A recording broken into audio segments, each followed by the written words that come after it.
Mesdames, Messieurs, bonjour. Ravi de vous trouver pour ce nouvel édito R7 consacré au double standard de la diplomatie française. Le monde occidental, vous le savez, est consterné par la mort en prison de l'opposant russe Alexei Navalny. Hier encore, il comparaissait en visio devant le tribunal et dénonçait l'enregistrement de ses conversations avec ses avocats. Hier encore, il était débouté par la justice russe. Jusqu'au bout, Alexei Navalny s'est battu pour sa liberté et pour la démocratie. Le principal opposant de Vladimir Poutine est mort aujourd'hui, à l'âge de 47 ans, dans cette prison reculée de l'Arctique, réputée particulièrement difficile. Il y purgeait une peine de 19 ans pour extrémisme. La mort d'un opposant politique est un recul de la démocratie et des libertés pour une nation. L'opposant farouche à Vladimir Poutine est mort, comme vous le savez, vendredi dernier en prison où il purgeait une peine de 19 ans de prison, presque 20 ans comme le général Jean-Marie Michel Mokoko au Congo-Brazzaville, détenu arbitrairement après une parodie de procès pour atteinte à la sûreté de l'État et détention illégale d'armes et des munitions de guerre, officiellement.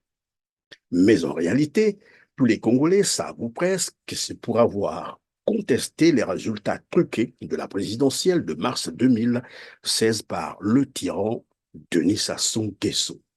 Ce militaire de haut rang est ou était le principal opposant au président Sassou Nguesso. En mai 2016, candidat à l'élection présidentielle, Jean-Michel Mokoko ne reconnaît pas la réélection de Sassou Nguesso. Il appelle à la désobéissance civile, mais un procès pour atteinte à la sûreté de l'État l'écarte de toute discussion. Il sera condamné à 20 ans de réclusion. Là où Denis Sassou Nguesso a été battu. Pourquoi ce n'est pas un scandale? Il a été battu à Pointe-Noire. Il a été battu dans certaines localités du Poul, du Niari, de la Lekomo, de la Bouenza.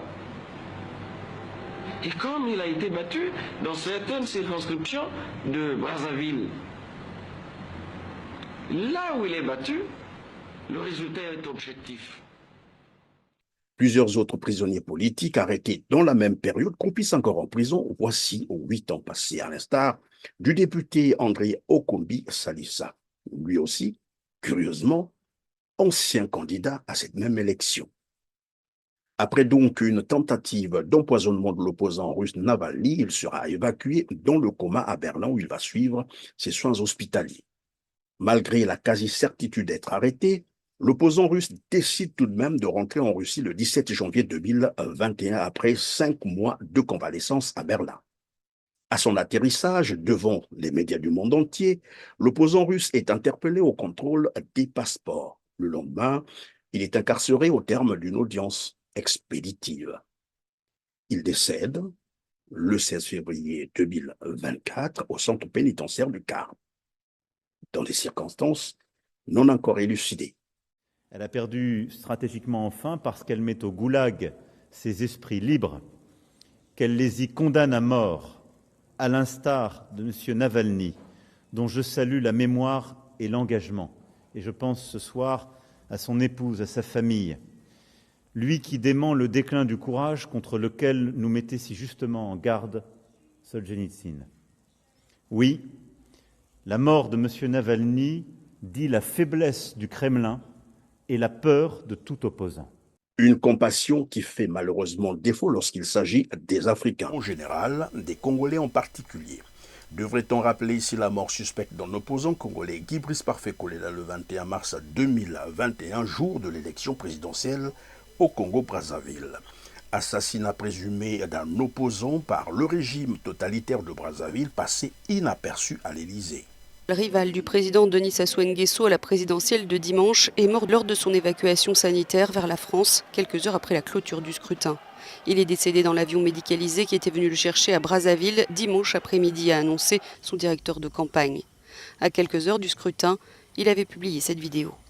Mes chers compatriotes, je suis en difficulté. Je me bats contre la mort, mais cependant, je vous demande de vous lever. Allez-y voter pour le changement. Je ne me serais pas battu pour rien.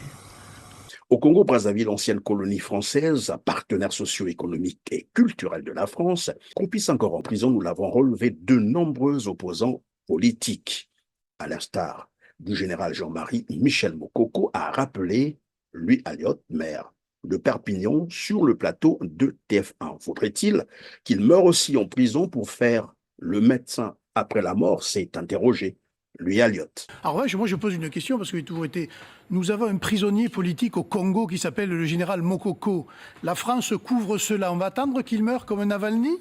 Alors que fait M. Macron pour libérer M. Mokoko au Congo, qui est un prisonnier politique qui est parti en prison une fois l'élection présidentielle passée? Restons sur les similitudes entre l'opposant russe Alexei Navalny et le général Jean-Marie Michel Mokoko pour rappeler qu'en juillet 2018, le général ancien candidat, alors 76 ans, avait été également évacué en Turquie au terme de longues semaines de tractations pour fatigue générale et manque d'appétit suite à une demande formulée par sa famille.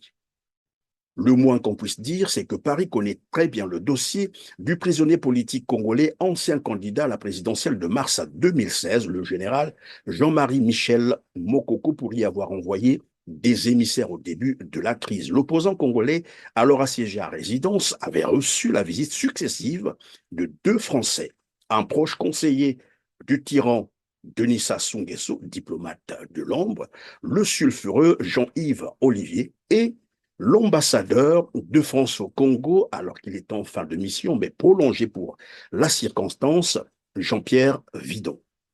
Les deux venus proposer au général Jean-Marie Michel Mokoko un deal. Vous savez quoi? Reconnaître la victoire frauduleuse du tyran Sassou Nguesso pour retrouver la liberté. Et là, le général Jean-Marie Michel Mokoko leur avait dit « n'est pas question ».